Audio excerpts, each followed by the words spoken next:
bahasa Inggris ya. Jadi pertanyaan pertama adalah please introduce yourself ya. Nah ini kan apa namanya pertanyaan-pertanyaan default ya. Jadi kalau namanya introduction itu menurut saya harus selengkap-lengkapnya meskipun tidak lebay ya. Jadi nama, tempat tanggal lahir, date of birth, date and place of birth dan seterusnya itu harus apa namanya harus dijelaskan secara detail ya, termasuk juga hobi kalau perlu ya, dan seterusnya. Kemudian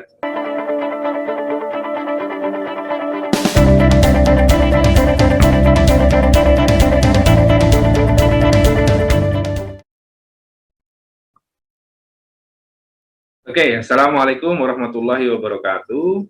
Jumpa lagi dengan saya di Pak Syaf Channel. Apa kabar sobat semuanya?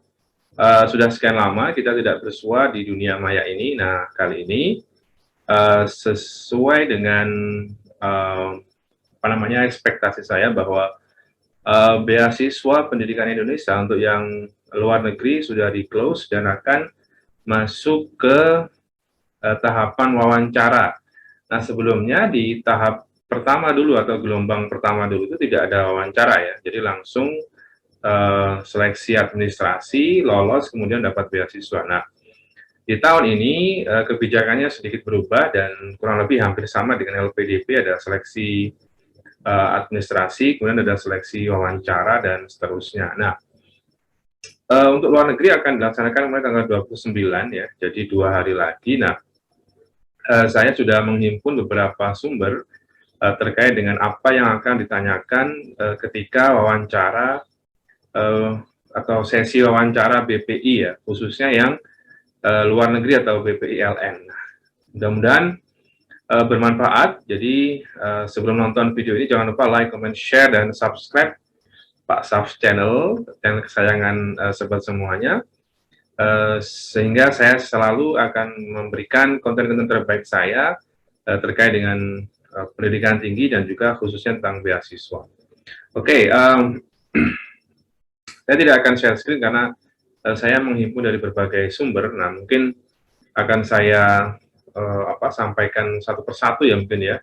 Mudah-mudahan apa namanya bisa bermanfaat, dan ini semacam prediksi maupun kisi-kisi ya, jadi tidak 100% benar, tapi juga mungkin akan bermanfaat juga bagi sobat yang lolos seleksi administrasi dan akan maju ke tahapan wawancara ya. Oke. Jadi begini, karena luar negeri, jadi asumsi saya adalah bahasa Inggris ya.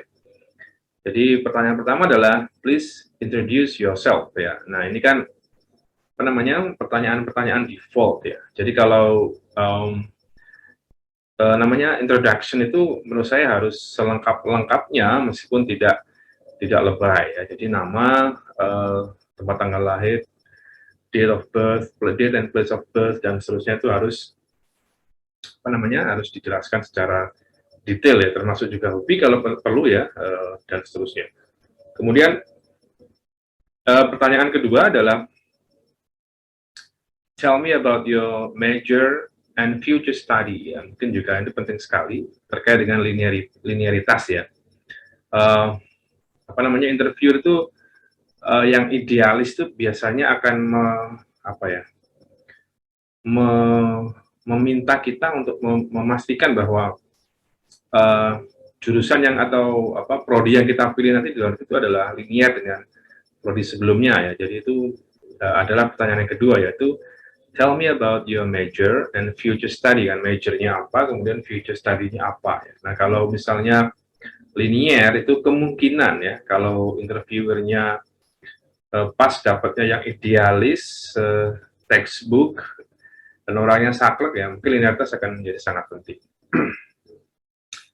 Nah, kemudian yang pertanyaan yang kedua adalah why do you choose misalnya University X for your master or doctoral degree. Nah, ini adalah kesempatan kita untuk sebelumnya harus melakukan riset-riset yang mendalam terkait dengan perguruan tinggi tujuan di luar negeri, dengan bisa menceritakan atau elaborate the strengths atau plus point dari PT tujuan kita ya. Jadi kalau kita bisa meriset sebelumnya, kita akan bisa mendapatkan informasi yang cukup terkait dengan apa saja kelebihan-kelebihan dari kampus tujuan kita.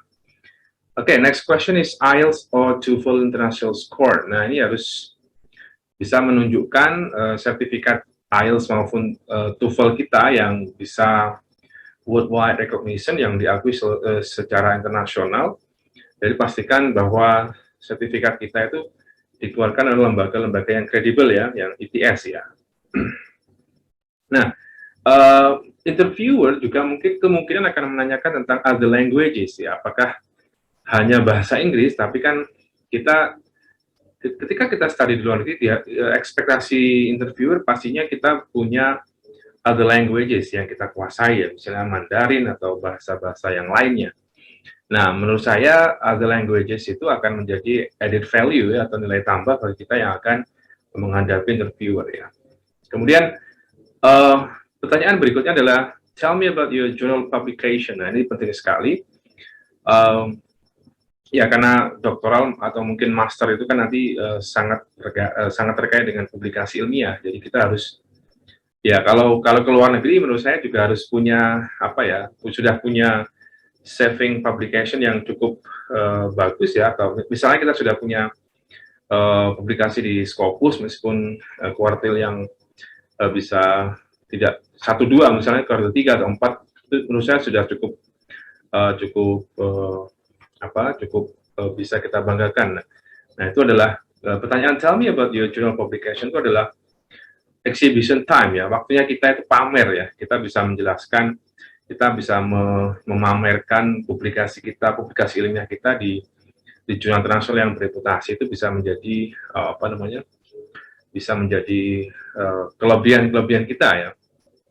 Oke, next question is, do you have LOA University?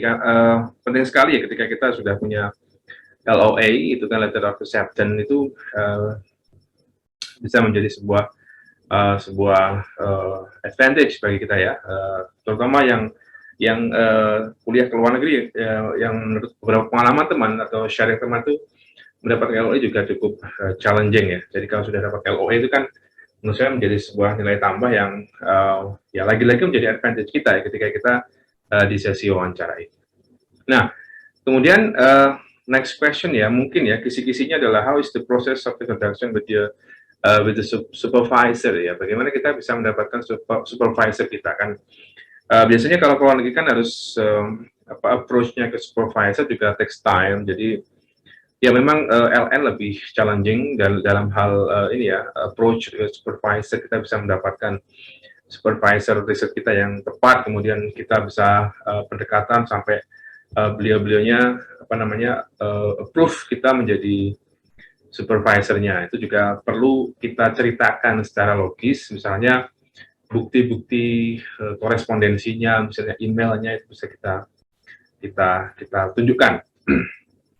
Nah, next question is how often communicate with your supervisor, associate professor dan seterusnya. Nah, mungkin kita diuji untuk bisa menunjukkan bahwa kita itu cukup komunikatif dan aktif dan inisiatif untuk bisa berkomunikasi dengan supervisor atau associate professor yang sudah approve kita ya. Nah, berikutnya ini yang cukup bikin deg-degan adalah tell me about your research proposal. Nah, ini menurut saya juga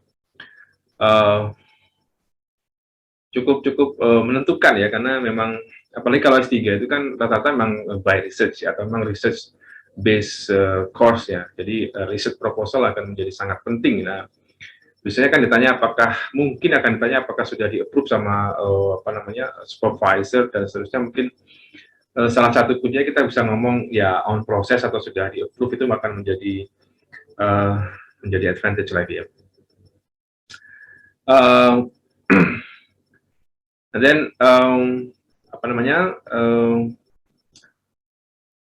ini juga pertanyaan yang cukup trivia tapi cukup tricky ya. How if the supervisors change the topic? Nah, bagaimana apa yang akan kamu lakukan jika supervisornya tiba-tiba mengganti topiknya? Apakah Anda siap? Jadi ya lagi-lagi supervisor adalah harus menjadi sebuah seorang yang kita sangat hormati. Jadi kalau misalnya supervisornya pengen mengubah topik ya, as long as kita bisa memenuhi request-nya ya kita bilang oke saja ya. Artinya kita tidak stubborn, kita tidak keras kepala, kita tidak idealis sendiri karena ya bagaimanapun disertasi tesis yang baik adalah yang selesai dan itu adalah teamwork atau komunikasi yang baik antara mahasiswa dan juga supervisornya. Jadi kalau misalnya ada pertanyaan how if the supervisor change the topic ya kita bilang saja oke, as long as I can fulfill the requirement dan seterusnya. Jadi saya kira masih bisa ditoleransi lah. Next question is ini, tell me the advantages of tell me the advantages of studying abroad for your institution now. Apa sih untungnya jauh-jauh kuliah ke luar negeri untuk institusi Anda? Nah, ini mungkin juga harus kita siapkan jawaban yang logis dan kalau menurut saya yang penting adalah human resource development ya, pastinya adalah investation, the best investation is human resource. Investasi terbaik adalah di SDM, jadi ya kalau ke luar negeri kan otomatis ya yang jelas institusi itu butuhnya adalah doktor ya, misalnya whether Anda dari luar negeri maupun dalam negeri kan intinya tetap dokter ya, di akreditasi juga tidak dibedakan antara lulusan luar negeri langsung luar negeri, tidak ada perbedaannya, tidak ada dikotomi seperti itu, tapi yang jelas lebih ke sumbangsihnya nanti setelah selesai itu apa. Nah itu. Nah, berikutnya how about the originality ya. Nah, ini keaslian atau keaslian dari riset Anda itu juga harus dijawab dengan baik. Kemudian is your topic important. Nah, ini juga harus mulai bisa menyiapkan dengan berbagai referensi-referensi yang bisa kita berikan kepada reviewer ya. Nah, berikutnya ini cukup ya financial reason ya, ini cukup bisa menjadi tricky ya. Jadi misalnya if your study is only allocated for 3 years, then jika Anda melewati waktu 3 tahun itu apa, what's your plan? Nah, itu juga penting sekali ya. Misalnya biasanya di cover 3 tahun, Anda kok tampaknya akan lebih dari 3 tahun, what's your plan? Apa rencana Anda itu juga harus kita siapkan. Dan how about your research fee, karena sekarang sudah di cover semuanya, jadi saya kira tidak terlalu bermasalah. Dan how far you go abroad, biasanya pengalaman ke luar negeri kemana saja. Kemudian are you married? Nah, ini are you married itu kan pertanyaan yang cukup singkat tapi akan menjadi panjang ketika family plan-nya nanti ke sana apakah dibawa semua, kemudian financial solution-nya bagaimana juga harus disiapkan jawabannya ya. Jadi itu mungkin adalah pertanyaan-pertanyaan yang akan ditanyakan ketika beasiswa atau sesi wawancara luar negeri ya. Jadi mungkin juga akan ditanyakan dalam bahasa Inggris karena memang luar negeri minimal bahasa internasional adalah bahasa Inggris, jadi harus disiapkan oleh teman-teman yang akan tanggal 29 akan mengikuti sesi wawancara LN. Jadi mungkin saja pertanyaan-pertanyaan yang saya sampaikan tadi akan ditanyakan, meskipun juga yang utama menurut saya adalah CV kita ya. CV kita itu akan di cross check ketika wawancara ya. Mungkin itu yang bisa saya sampaikan. Mudah-mudahan bermanfaat kisi-kisi saya yang saya himpun dari berbagai sumber. Ya mungkin kalau menurut saya sih sangat representatif untuk menguji kita atau men-challenge kita terkait dengan rencana kita kuliah ke luar negeri. Oke, menurut saya cukup sampai di sini. Apa yang bisa saya sampaikan terkait dengan kisi-kisi untuk wawancara luar negeri. Semoga bermanfaat dan semoga lolos beasiswanya yang ke LN. Semoga interviewernya semoga terpukau dan terpana dan kemudian menyetujui kita untuk menjadi awardee BPI luar negeri tahun ini. Jangan lupa like, comment, share, dan subscribe Pak channel sebanyak-banyaknya. Thanks for watching. Assalamualaikum warahmatullahi wabarakatuh.